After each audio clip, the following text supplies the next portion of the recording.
Hi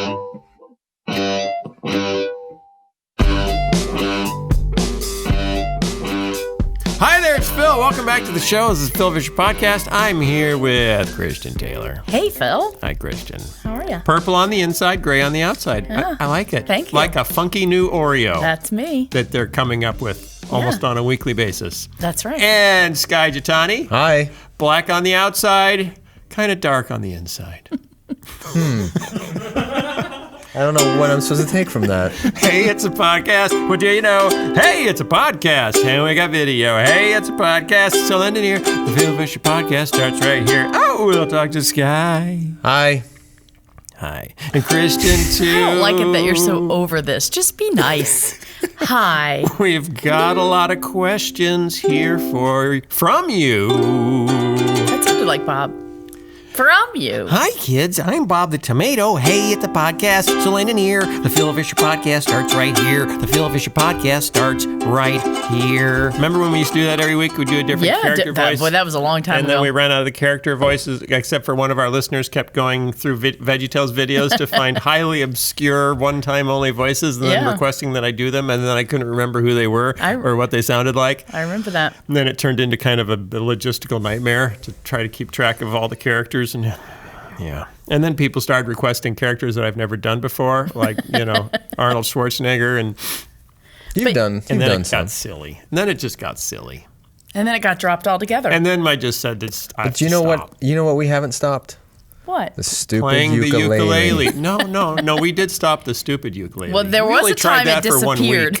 Now we play the highly intelligent ukulele, and we play it. Of all the things we could change about this podcast, we don't change the one thing we should. Lee, you don't even know how much of our audience we would lose if Plinky Pete was not here. This is irritating. It's like a freak of nature. It shouldn't exist. This week, I wouldn't say that I love it either, but I'm not antagonistic to it. We are all freaks of nature in our own special way, and we should exist. Sky. I'm not saying anything about people. I'm saying something about an instrument. Sky. You're saying the ukuleles were produced by nature? No, by the Hawaiian people. I'm not saying you execute You're Hawaiians. Anti-Hawaiian. I am not. You're anti-Hawaiian. Besides, we learned it's like a Portuguese. Yes, you're anti-Portuguese via the Hawaiians. Whatever. That's upsetting. Okay, we don't have a guest this week. Instead, we reached out to our listeners and viewers. Why are you talking like that? He's talking like Captain Kirk. Yeah, it was Chris Pine on Saturday Night Live. He did Captain Kirk. And asked them what questions they would like us to address. And we got quite a few. So that's what we're going to do. All right. It's the Potluck Podcast. No, this is not a potluck. This is a mailbag podcast. Mailbag podcast. Please let's not be talking about It's in Colorado. It's a podcast. I wonder if anyone's launched that from Colorado yet. A podcast? Yeah. I'm That's sure a good they idea. have. I'm sure there's But they more forgot than about the idea at some point. Okay. They just got hungry and wandered off. We have a bunch, so let's get started. This is going to be fun. First of all... Wait a second. We don't have any news to read?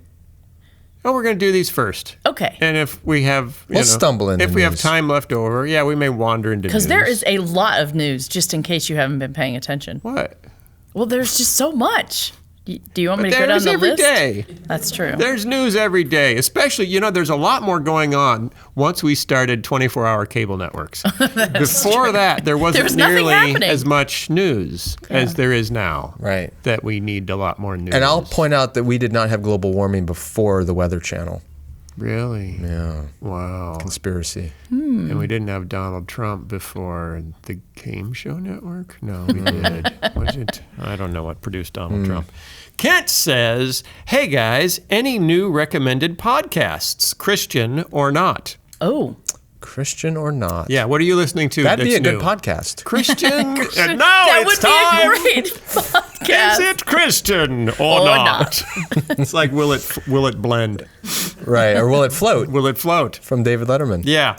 Any new recommended podcasts? I have to look. I can just say off the top of my head, I've been listening to political ones because I was previously... Because you were feeling too optimistic about life? No, No, because I was actually hired to work on perhaps a political podcast. So I was listening to other ones. I also listen to going? a number of political podcasts. Yeah, the Axe Files. You like the Axe Files? I like the I like Axe the Axe Files. Files too. Yeah. Axelrod. The pantsuit Diaries. politics. No.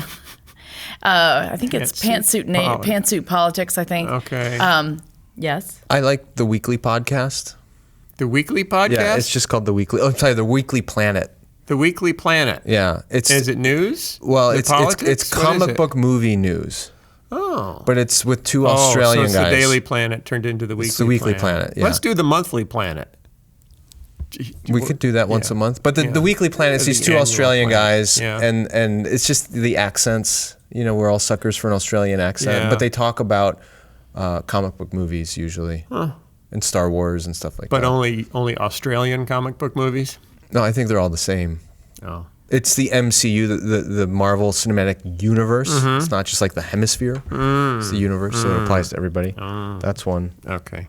But when the toilets are flushed in their comic book movies, water goes the opposite Right, direction. it's a whole nother dimension.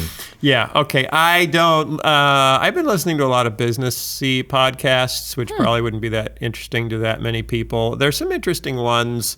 The Tim Ferriss podcast can be interesting at times. If you're into internet marketing, there's some interesting podcasts, but that's not what this show is about. If you really want to go hardcore, though, have you ever listened to Hardcore History?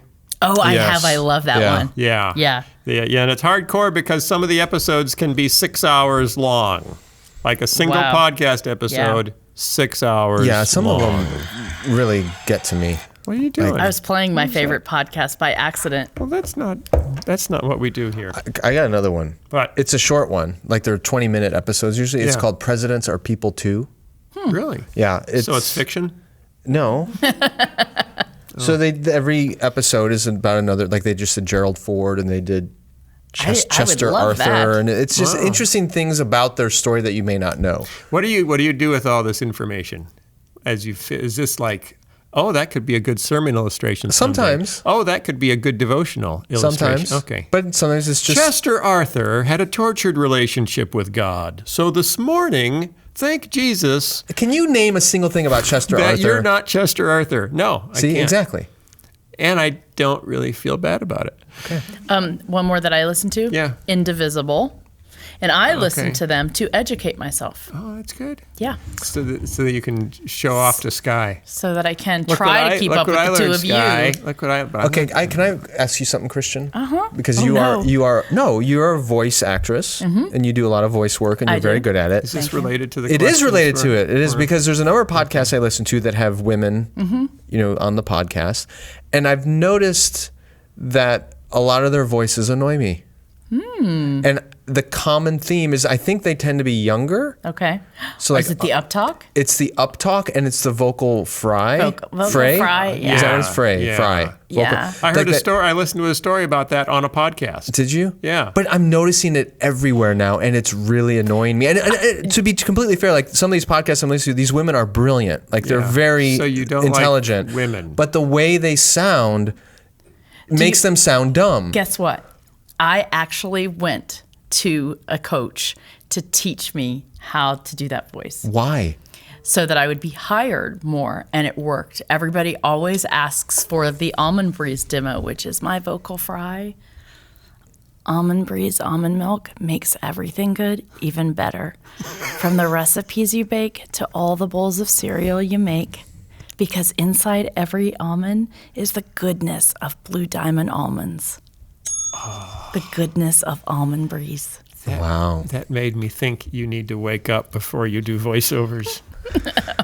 Yeah, but Yeah, I I'm just, not it's something I'm just noticing on. No, Yeah. it's in. You know, Yeah. I if really you, don't like it. And if you watch television now, and you'll see the clean food from Panera Bread. That's another. Yeah. Do you know what I think it is? Do you know what I think it is? what Because is it's it? like if you listen to some of the female reporters on This American Life, heavy vocal fry, Right. And and I believe it's the notion. It's really intelligent women that grew up thinking if you talk high and bubbly, you sound like an airhead. Uh-huh. You know, that's how. So they're trying to go low? Yeah. So the blondes talk up here, and it's sing-songy and high, and you go Barbie. So that's not me. I'm intelligent, so I'm not going to talk that way. So you push it down. You push your voice down. And also, it's generally, I mean, if you listen to Ira Glass, he kind of set a tone for this is what intelligent urban voiceover sounds like for this generation. And if you're female and you imitate Ira Glass, you're running at the bottom of your range. And so you're constantly scraping the bottom, and that's where that vocal fry comes in. That's my theory. I don't agree with him at all. That is my we have theory. Really? A disagreement. So high, bubbly, you don't think implies less intelligent?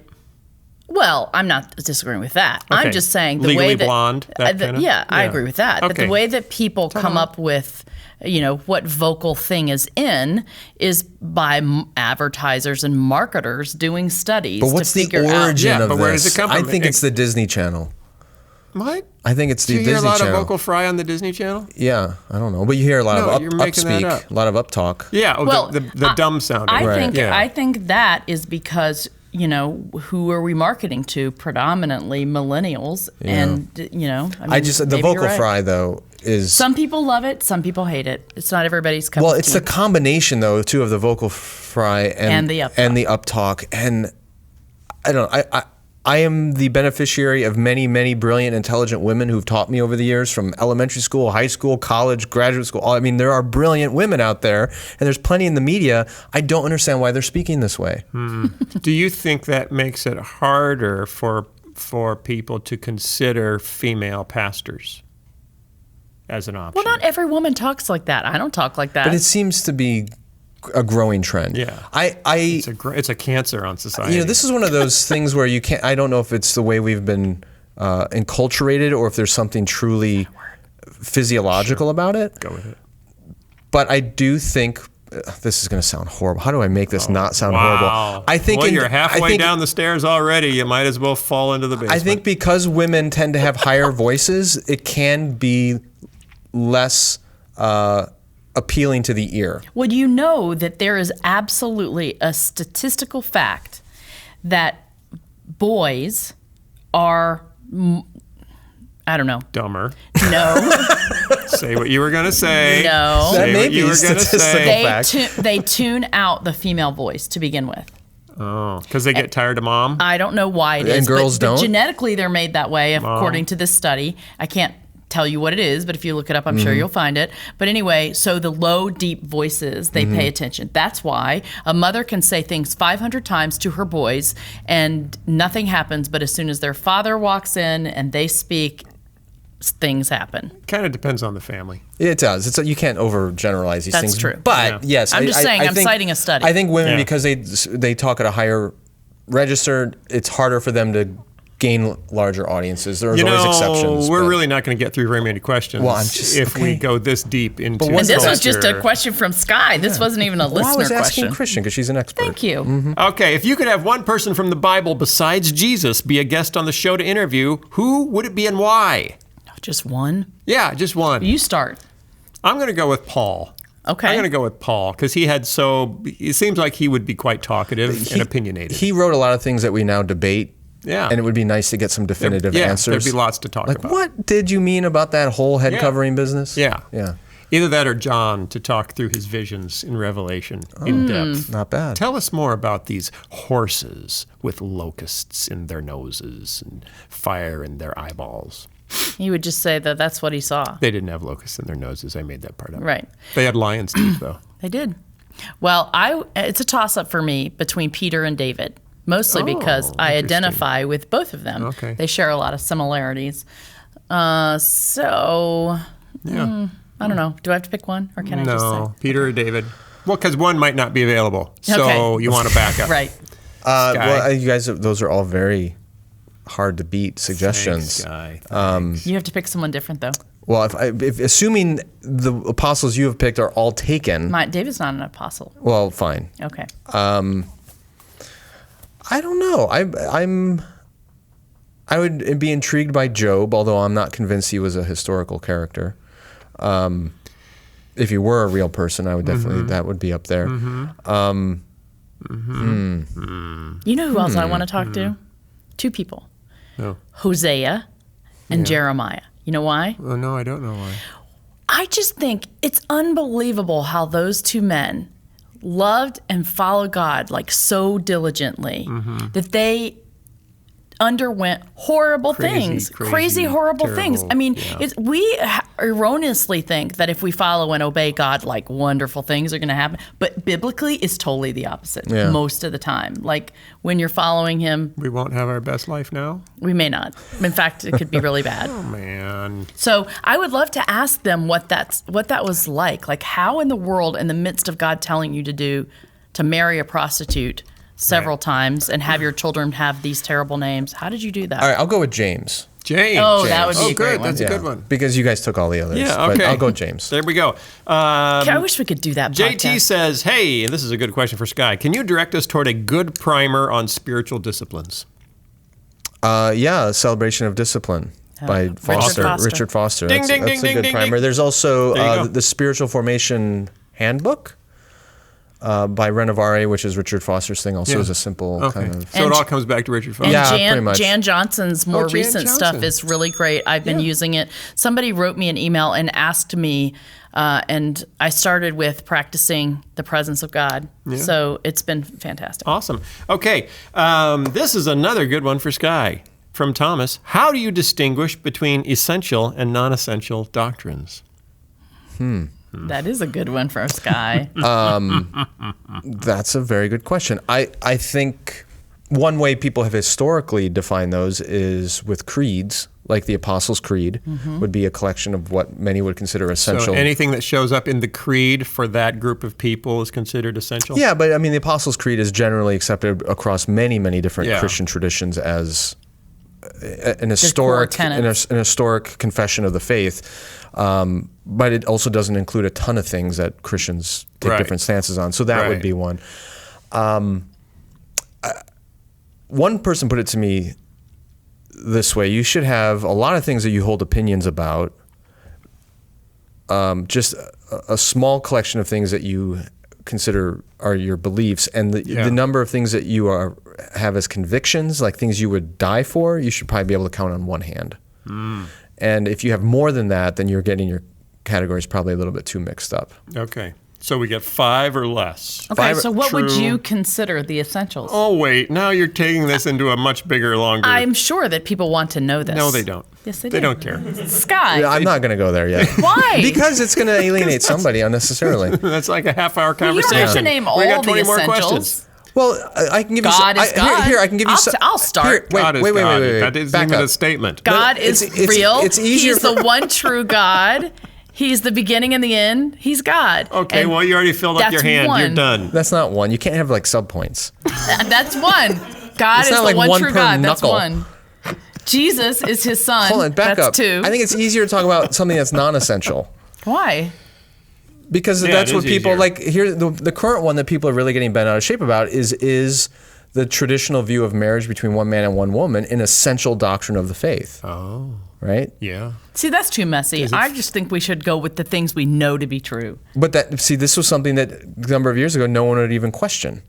But now it's suddenly on the radar. Just like 100 years ago, everyone was fighting about premillennial or postmillennial eschatology, whereas before that, no one really cared. Yeah. These become kind of markers in history of who's in and who's out. Right. Except there are some incontrovertible truths, like that if you are a believing Christian, you believe. Well, that's what but the see, essentials are. We got somebody called That's us what the out. Apostles' Creed's for. Somebody called us out on I think Facebook a couple weeks ago when I made a crack about Christians who don't believe in the resurrection, and I said, well, then they've got their definitions wrong, right? Yeah. And he came out and said, well, wait a minute, there's a whole tradition of Christianity that doesn't believe in the literal resurrection of Jesus. For me, the resurrection is one of the essentials. Yeah. But there are people with ya. who call themselves Christians who say no, it's not an essential. Well, like is it Nicholas Kristof? Is he the columnist? Yeah. Yeah, he interviewed. I think he interviewed Tim Keller and said, "Am I a Christian?" Right. And he's done it twice now with 2 different religious figures to say, "Can I be a Christian if I, and it says, for example, do not believe in a literal resurrection, do not believe, or if I don't believe in miracles, can I be a Christian? And the idea is that everyone becomes outraged if you say no, Right. Because you're never supposed to tell people what they can or cannot be. He was trying to say, I'm following the ethical teachings of Jesus and loving my neighbor as myself. Right. Can't I be a Christian? Right. And the only way you can really do that is by saying there are no essentials except love your neighbor. Which is nice, and it's certainly a huge command, but it's, there are essential doctrines. There actually are. So the original question was, how do you distinguish? Right. And the answer is... check the creeds. Yeah, I think the creeds are a good way to go. The essential doctrines like the Apostles' Creed and Nicene Creed. Yeah. Okay. Which are what I was about to say. But here's the problem. What's the problem? Even there, I've encountered people who don't necessarily agree with everything that's in the ancient creeds of the church. Would you like to name any names? No, but it's really hard to be in the business of saying, okay, well then you're out, right? You're excluded, right? Because how many of our teenagers fully understand? They may call themselves a Christian, fully understand the nature of the Trinity and the Incarnation. They probably could not articulate it. About 7 of them, right? So the ones that watch what's in the Bible. There's a difference between following Christ and having all your doctrinal ducks in a row. But here's a deeper question. We asked that question of how do we tell the difference between essential and non-essential? Because A, we want to make sure that we're in. B, we want to know who else is in or who's not. No, I think it's more about wanting to know what's worth fighting over and what's not. Well, so my point then would be... Yeah, like women in ministry. Is it worth leaving my church if we disagree about women in ministry? And I would say, if we're trying to fight about those things, then we're not living the life of Christ. So there's nothing worth fighting over? Well, if somebody asks me... Like if your pastor abandons the idea of the resurrection, do you say, well, that's okay? I would not say that. Okay. But I would not continue worshiping there. That's an essential. Right. Ding, ding, ding. We found one. Okay. Next question. Okay, I'm moving on. This is from a church staff worker, and I think it's also to Sky. What are common mistakes made by church staffs? Why is this to me?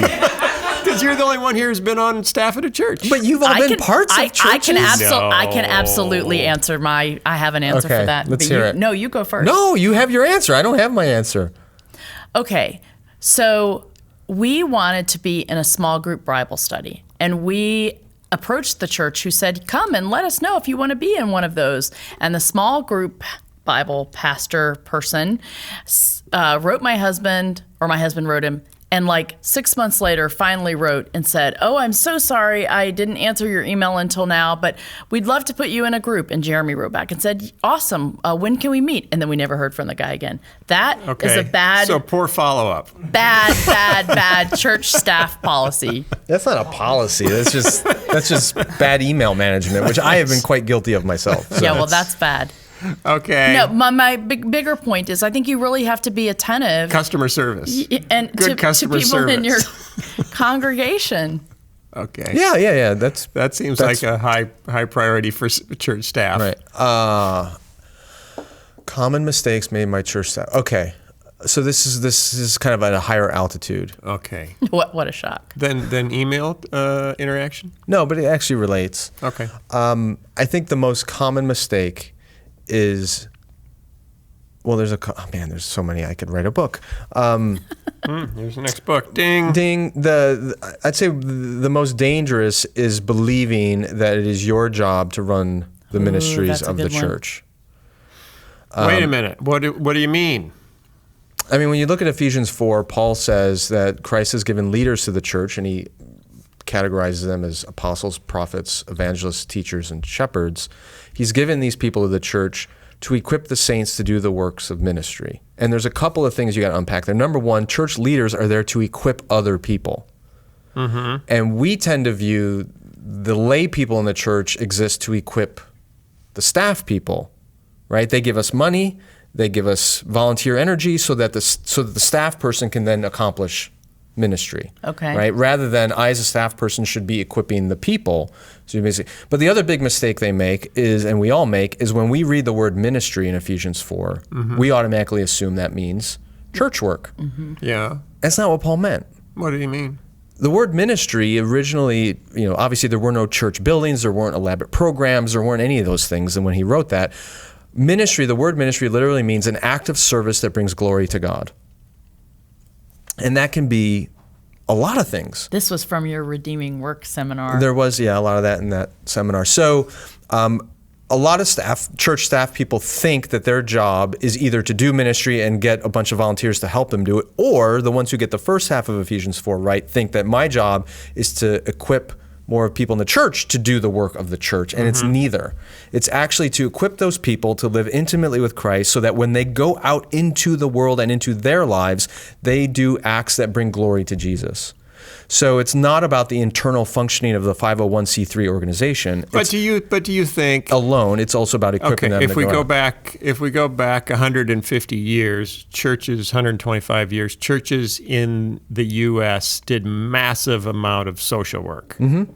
Do you think that was wrong? No. Because people were supposed to be doing it apart from the church? No. But I think we've gotten to the point, we have such a dualistic vision of the church today that if it happens under the umbrella of the church, we think it's ministry. And if it happens outside the umbrella of the church, somehow it doesn't matter. Yeah. And I mean, I remember being on staff of the church, and at times we would... I don't want to make it an overstatement, but there was an understanding that you are hired to do these 40, 50, 60 hours a week, whatever it is, under the umbrella of the church organization. And if you go and do something outside of the church organization, that is not ministry.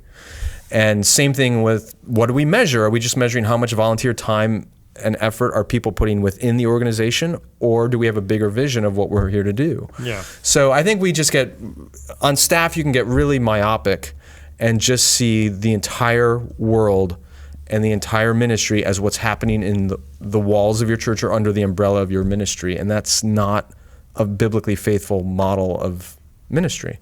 Okay, good. That leads to another great one from Christopher. How do you think the internet, social media, blogs have impacted evangelicalism?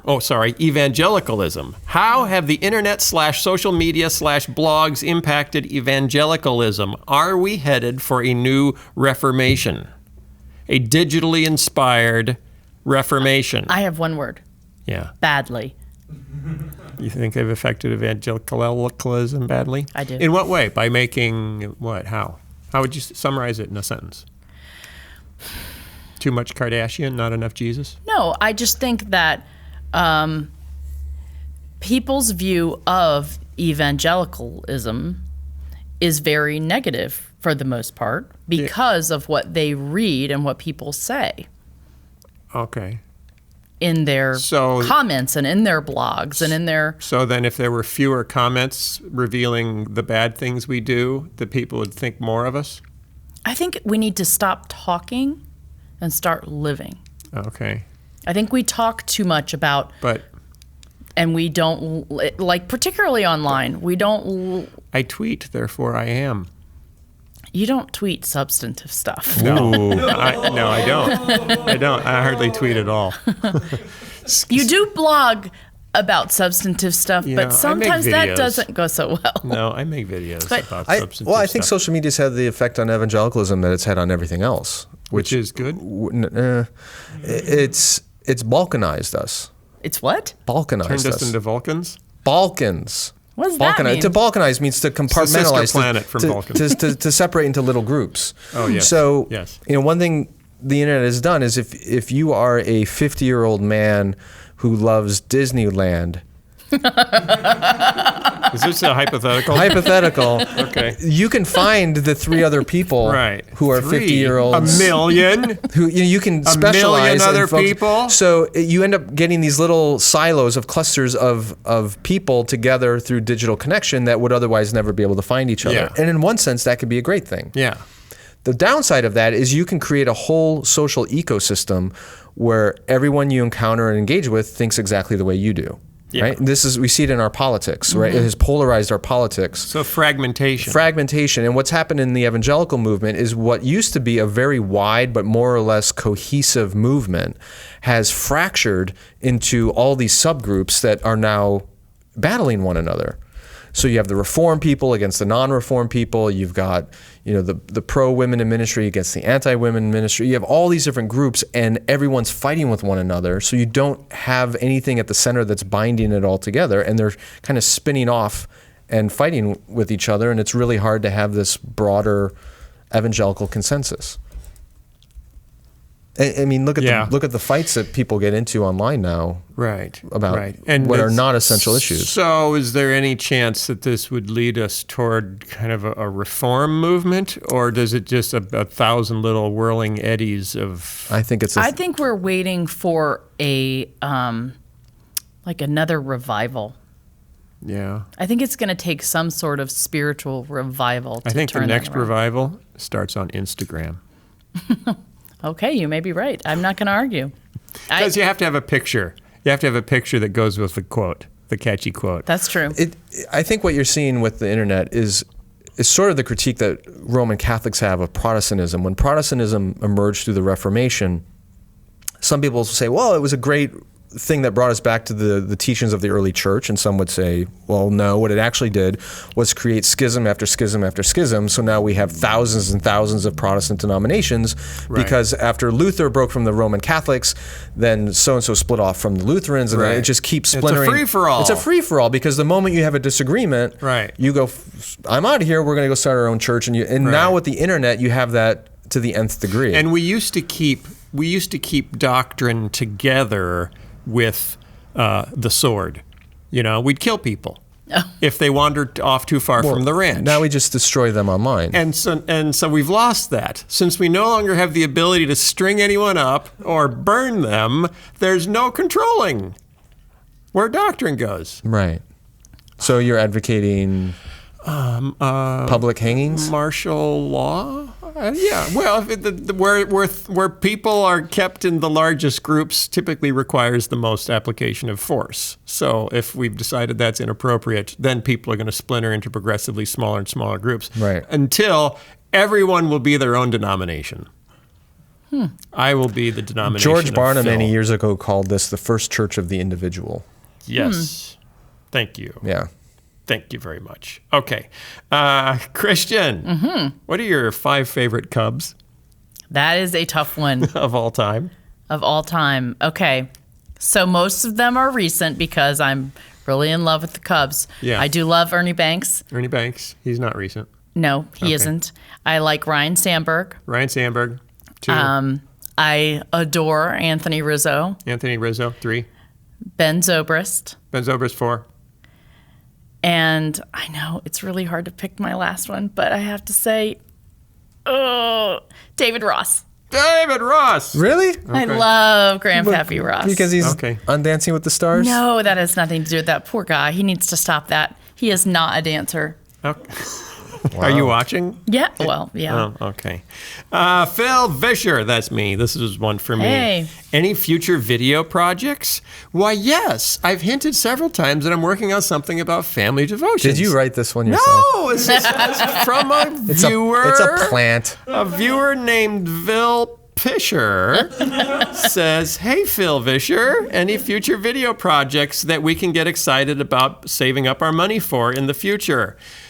Working on some family devotionals, trying to figure out a better way to do family devotions with kids. And we've actually finished a bunch, and we've tested them with some of the families that we've talked to before. How do you test them? Like, do you measure are the kids more loving and gentle after they go through? Yeah, we do. It's an app. How many times this week did your child talk back to you? Yeah. We saw a 30% reduction after using the Phil Vischer family devotionals. Yeah.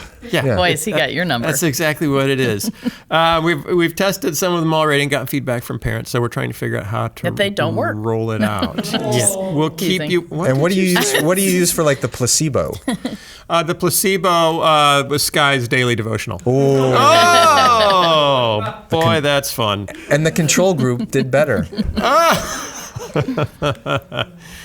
Okay, next question. Sam has a good question for Sky. This is definitely for Sky. Why is this a good question? That scares me. Do you ever have anything positive to say about the church? Whoa! Hey! First of all, it depends what you mean by church. See, that got a reaction because it cut a little close. So I don't know if I've told this story before. Yeah, no, maybe. The last time I was with Dallas Willard, before he passed away, we spent a couple hours together. And he was very brilliantly kind of diagnosing the various challenges and problems he sees in the American church. And at the end of that couple of hours of conversation, I asked him, do you ever despair over where you see the church at today? And he smiled and he said, no, never. And I said, how can you not? You just spent a couple hours like diagnosing everything that is wrong that's going on here. And he said, with a smile on his face, because Jesus is the head of his church and it's doing just fine. And I looked at him kind of confused, and he said, but you have to make a distinction between the 501c3 organizations we call churches and the church. He said those organizations are in big trouble, but the Church of Jesus Christ is doing just fine. And what he was differentiating there is the organizations versus the community, right? The people. And yeah, there's overlap there, but... but without churches, what exactly is the church? Well, but even churches are they're communities, yeah, right? They're not necessarily the staff, the budgets, the buildings, the programs. Right. But that's how most Christians gather. Yeah, and within any one of those gatherings, there is the true church, and then there's just the organization. Yeah. But so you're saying even without churches, the church would continue to gather? Well, the irony is the places in the world where the 501c3 organized church is the least vibrant is where the church is growing most rapidly. Well, they have home churches. Exactly. Which is still a church. Yeah, but it's the gathering. It's community. There's these guys who wrote this book a couple years ago called The Trellis and the Vine. Yeah. We talked about that? No. So they talk about how every church has two elements to it. There's the trellis, which is the structure, kind of the 501c3 side of it. And then there's the vine, which is the actual living, organic community of God's people. And they need one another, right? The trellis is there to help the vine grow. Yeah. The problem is in a lot of our Western churches anyway, the trellis is enormous and ends up using the vine to support the trellis. Like, we need more offerings to support the trellis. We need more volunteer time to support the trellis. And the trellis forgets that it exists to support the growth of the vine. And I think what Dallas was trying to say to me was this vine, when you look at it in a global sense, is doing great. A lot of our trellises are not doing great because they've forgotten what their purpose really is. And in spite of that, God is still allowing his vine to grow and flourish. So that's where, I meet church leaders all the time. I'm in church communities all the time that I think are doing amazing things and phenomenal. They're a blessing. They're wonderful. But I think what has captured the popular American Christian imagination about church is problematic. And what we end up promoting and celebrating and putting on a pedestal, I think, is problematic. But the church itself is doing great. So, example of something that's encouraging you about the church itself. You want a specific story from a church? Yeah. I'm trying to think of one from a recent story that I've come across. I have good friends down in Kansas City at Christ Community Church in Kansas City. Tom Nelson is the pastor there, and I think that church has it's a pioneer, and it's done an amazing job at validating people's vocations and viewing their vocation as a venue for their discipleship and growth and expression of God's kingdom. And that's a beautiful example of a church that is discipling people in a whole life sort of way, rather than just trying to suck them into the organization of the church and use them there. Okay. So that's one example, but there are many others. Francis Chan's church movement. I've been participating in that through his read through the Bible thing. So it's been super instrumental, not only to me, but Did you start your own house church? Sort of. Like, there's a group of people that I am reading through with and watching the videos with and talking with. So even though we are not in the same place, we talk by text and we are studying the Bible together. So that is positive thing that's happening in a church. All right. Jane says, I'd love to hear from Christian about her experience with Lent and liturgical Easter. What'd you do for Lent? Well, it all began by deciding to participate in Lent, and that started with the book Giving Up Good.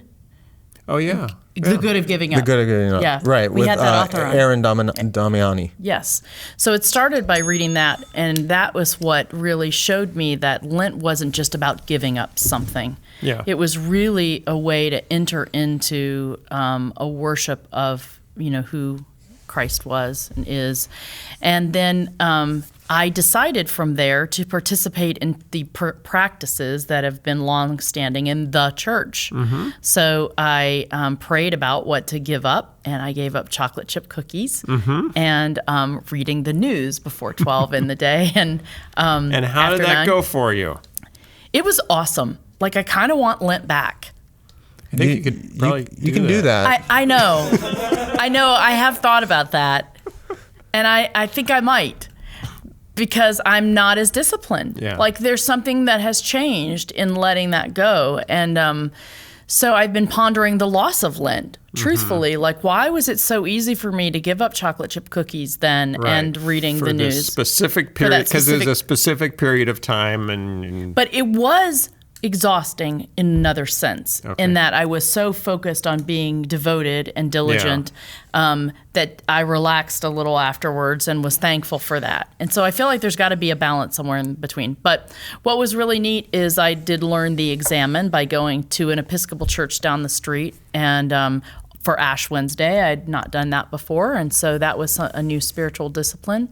So I just fully stepped into that to try to meet God in the midst of that, and I would have to say that's the first time that I have had that intense of an Easter Lent experience. Okay, cool. A couple of people have asked if we can finish our conversation on corporate worship.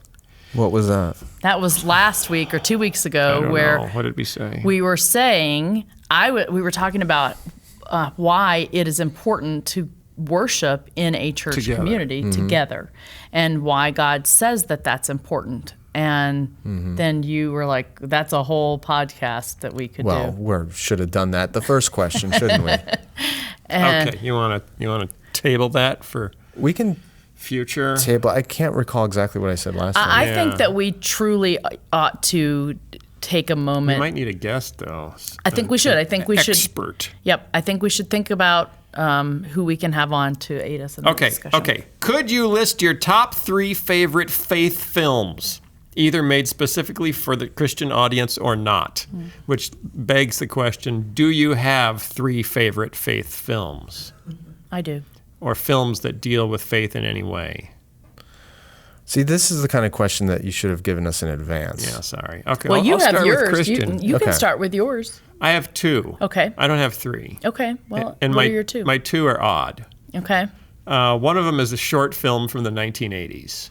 Hudsucker Proxy. It's not a short film, and it's not from the 1980s. And it's not a faith film, but you're close. The Music Box. You ever heard of it? The Music No. Box is a short film. It's like 12, 13 minutes long. Made in the 1980s. It's for the Christian audience, made by Christians.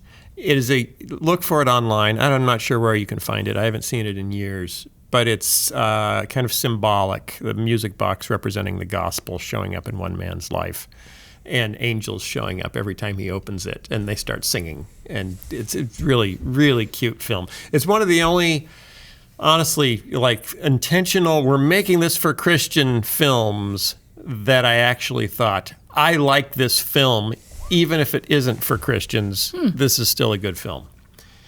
The Music Box. The other one, honestly, the film that deals overtly with faith in a way that I really, really like is Danny Boyle's Millions. Yes, that's a good movie. I haven't seen that. You need to go watch that. Danny Boyle made Trainspotting. He made Slumdog Millionaire.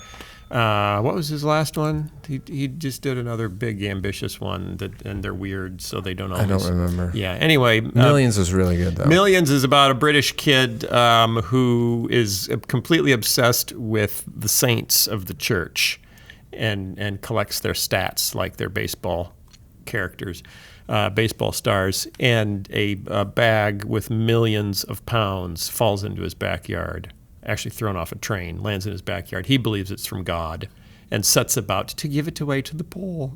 But he has a very hard time finding the poor because his dad has just moved them to an upper-class suburb, and there's no poor around.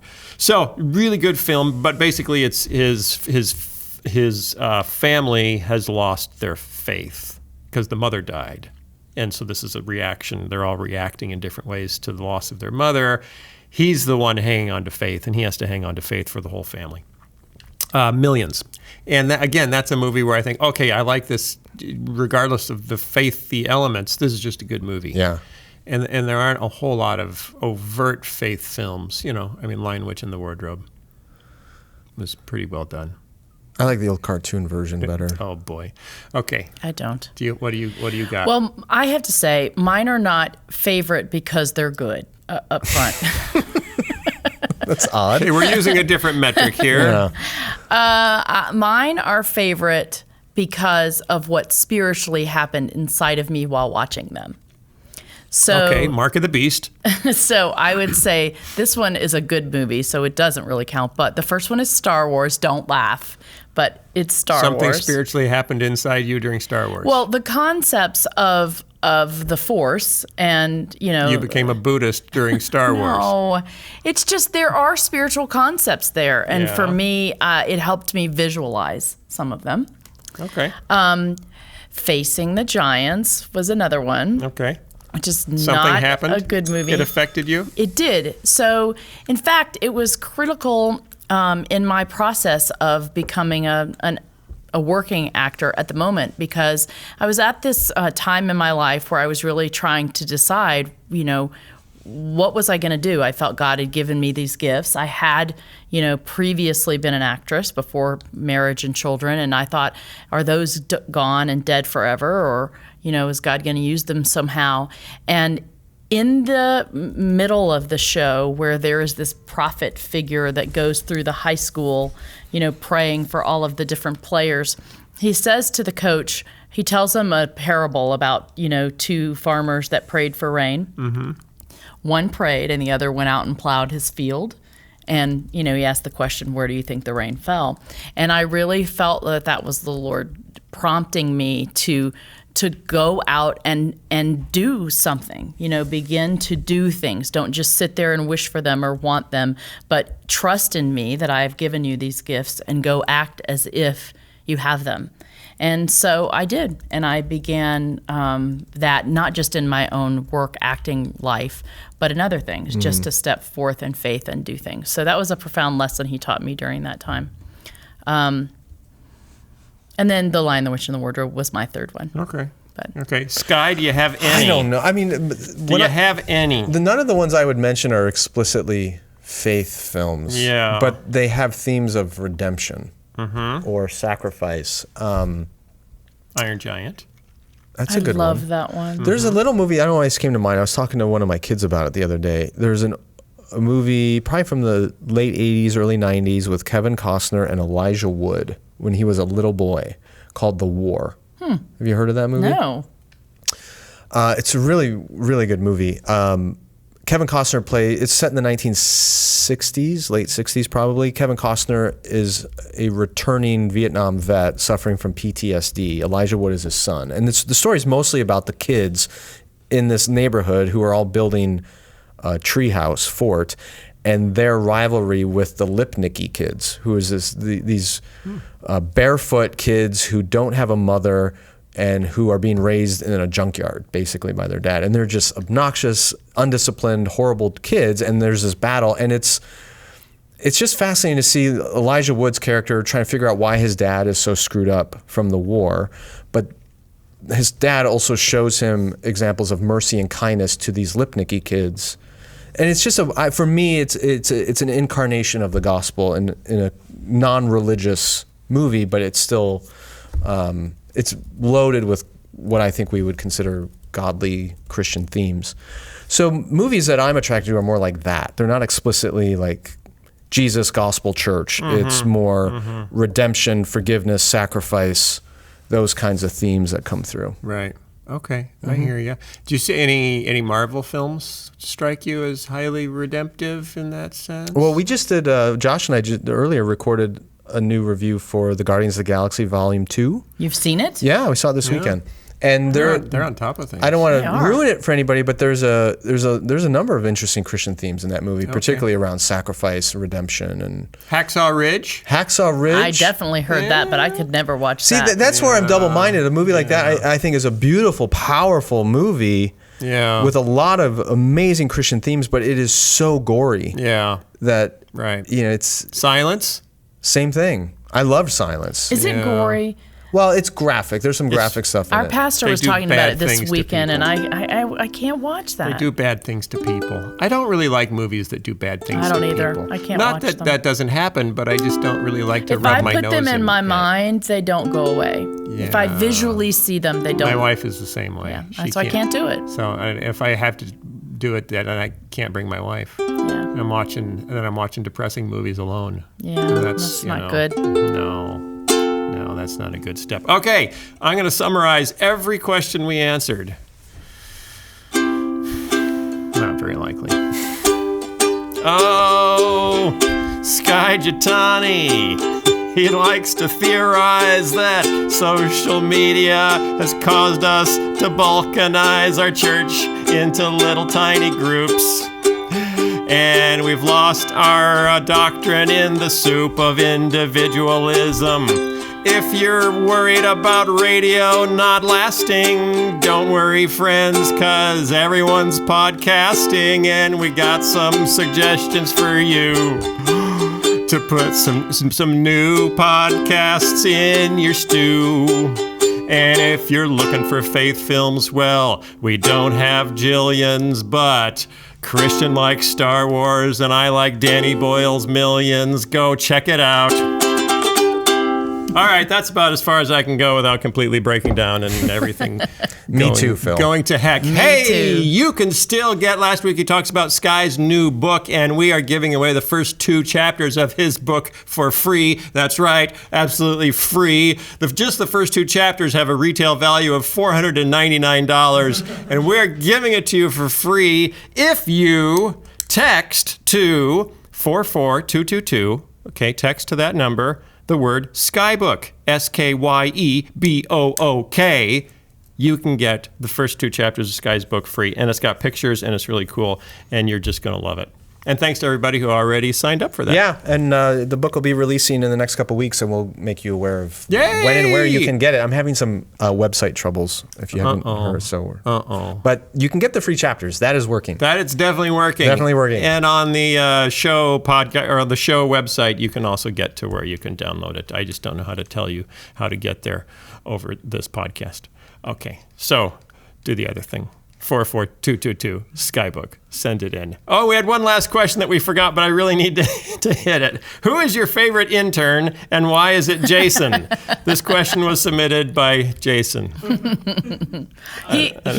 Jason makes everything happen. That's why he's my favorite intern. Jason makes the magic. Jason makes the magic. And there's another intern, but until he has a name, we can't even reference him, so he couldn't possibly win that election. We will see you guys next week. Bye. See ya. The Phil Vischer Podcast is produced by Phil Vischer Enterprises and recorded live at Jellyfish Lab Studios. This episode was edited by Jason Rugg and was fact-checked by absolutely no one. For more information, go to philvischer.com.